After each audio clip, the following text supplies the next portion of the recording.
ඔන්න ආවා. මගේ මේ පිටිපස්සෙන් සුද්දට සුදේ පල්ලෙහාට කඩා හැලෙන්නේ ඇබර්ඩීන් දියැල්ල. ලංකාවේ තියෙන තේජාන්විතම දියැල්ලක් තමයි මේ ඇබර්ඩීන් දියැල්ල. ඉතින් ඔයාලා බලනවා ඇතිනේ ඇබර්ඩීන් කියන්නේ ඇයි කියලා.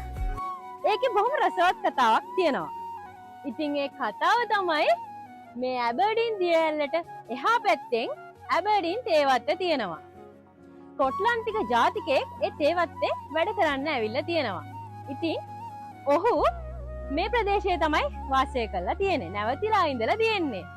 ඉතින් ඔහුගේ ගම සීවෙන්නත් එක්ක තමයි මේ ලස්සන දියැලට ඇබර්ඩීන් දියැල්ල කියලා නම ලැබිලා තියෙන්නේ. ඉතින් කොහොම නමුත් ලස්සන නමක් නේද?